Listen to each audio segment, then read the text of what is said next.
Vamos com informação na voz de Wellington Barros. Barros, o que você vai trazer para a gente aí, querido?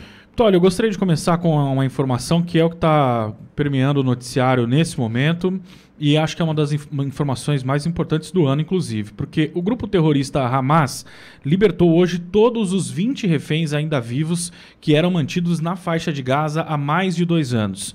Enquanto Israel também soltou palestinos detidos em prisões no país como parte dessa que é a primeira fase de um plano de cessar-fogo proposto pelo presidente dos Estados Unidos, Donald Trump. Pela primeira vez em mais de 2 anos, o grupo radical e seus aliados não mantém nenhum refém vivo no território palestino. Todos os 20 que foram sequestrados e ainda estavam vivos, agora estão sob custódia israelense. O Hamas sequestrou 251 pessoas do sul de Israel e as levou para a faixa de Gaza no ataque de 7 de outubro de 2023, que marcou o início da guerra no território palestino.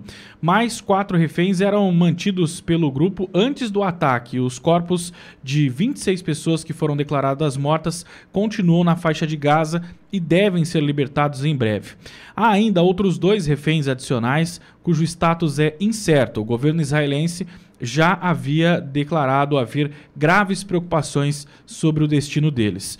O governo israelense deve libertar 250 palestinos que cumprem longas penas de prisão. Além disso, 1.718 detidos que estavam presos em Israel sem acusação formal desde o início da guerra em Gaza também serão libertados. O primeiro ônibus já chegou à faixa de Gaza, segundo informou a Sociedade de Prisioneiros Palestinos. Multidões se reúnem no território palestino para aguardar o retorno e, inclusive, os hospitais se preparam para receber os detidos e tudo mais. O presidente dos Estados Unidos, Donald Trump, chegou hoje pela manhã a Tel Aviv. O líder norte-americano desembarcou do Air Force One por volta das 10 da manhã, algo em torno de 4 da manhã aqui no horário de Brasília, e foi recebido pelo primeiro-ministro de Israel, Benjamin Netanyahu, e também pelo presidente Isaac Herzog. E aí tem uma informação importante porque Trump foi até Israel para discursar. Ele faz nesse momento um discurso no parlamento. Antes dele já falou Benjamin Netanyahu e gosto de trazer esse recorte porque é uma fala muito importante dita pelo primeiro-ministro. Ele diz o seguinte... abro aspas, obrigado por se retirarem do desastroso acordo nuclear do Irã. Ele disse, falou isso explicitamente ao presidente americano. E mais, essa é apenas uma lista parcial, mas é suficiente para afirmar o que já disse inúmeras vezes. Donald Trump é o maior amigo que o Estado de Israel já teve na Casa Branca. Fecho aspas aqui ao que disse o primeiro-ministro israelense aos parlamentares. Pitoli, tudo isso está acontecendo nesse momento. Nós vamos trazer as atualizações, aliás, porque o presidente está discursando, o presidente Donald Trump, discursando nesse momento ao parlamento de Israel. Já houve interrupção por parte de parlamentares de oposição, mas o que tem de informação é que os reféns que estavam sob custódia do Hamas já foram entregues, já foram libertados e já estão em Israel. Aqueles que estão vivos, são 20 reféns.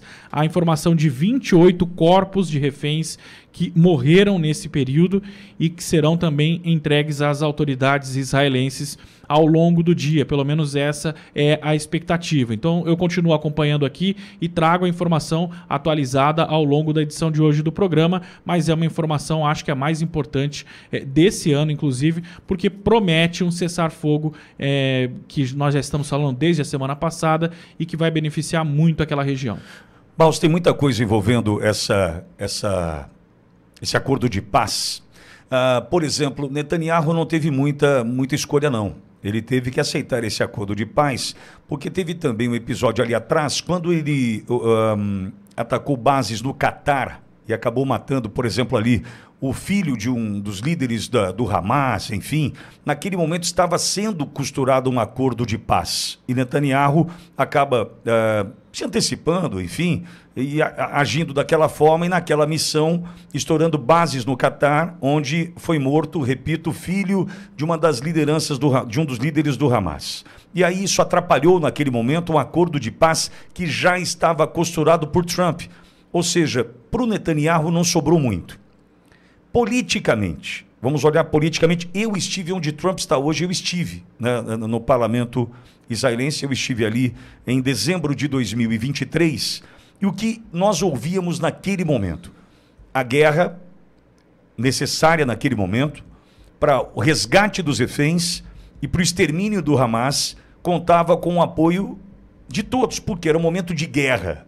Era um momento onde Israel precisava cuidar do seu povo. Só que há quase 2 anos, isso foi em dezembro de 23, quando eu estive ali no parlamento de Israel, já se dizia o seguinte, vai sobrar para o Netanyahu.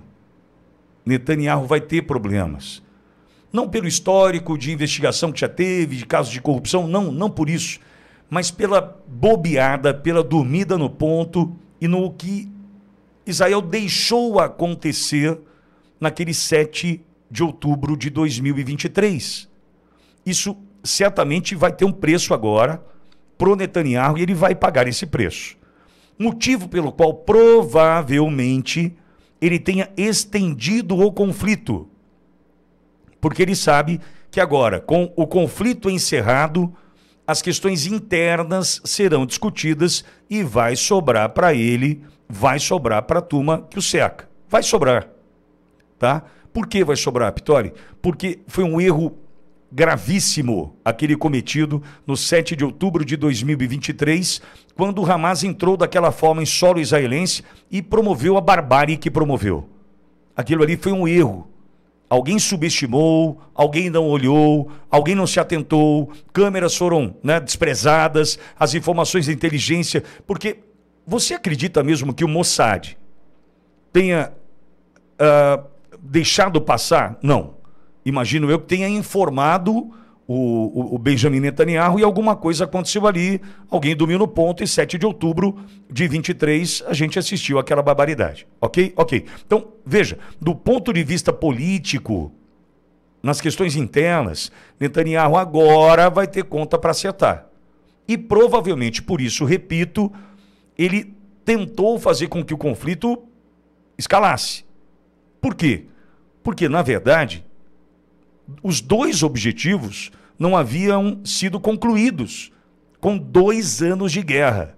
Quais? Extermínio do Hamas, aniquilar de uma vez por todas o Hamas. Conseguiu, Netanyahu? Não.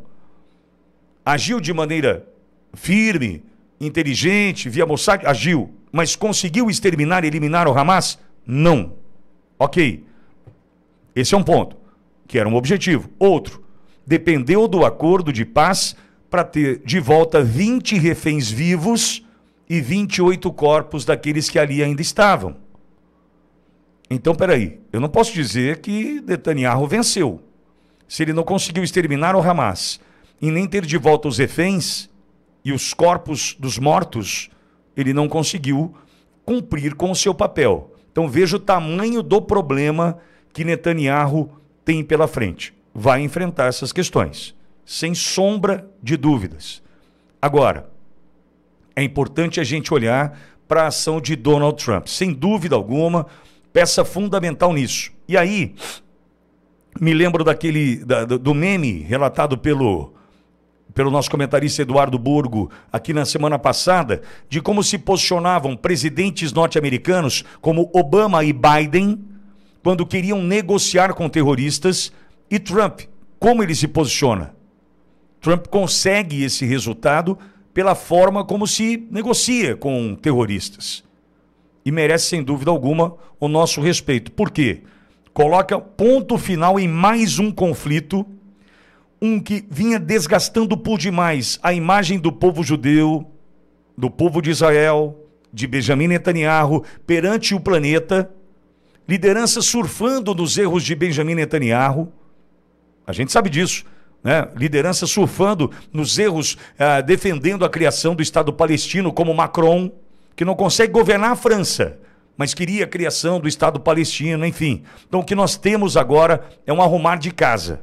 A gente tem uma casa a ser arrumada que é Israel, e veja, Netanyahu, com problemas seríssimos, Netanyahu com muita coisa para explicar, e o Hamas, que vai fazer o que em Gaza? Será preservado? voltará a ser, né, abastecido de força e dinheiro para a construção de túneis, ou de fato a gente vai usar desse recurso para cuidar do povo palestino? Então tem muita coisa pela frente e aí Trump está agora no parlamento de Israel fazendo uso da palavra e certamente mostrando o tamanho da sua força diante nessa negociação que põe ponto final a um conflito que já durava 2 anos.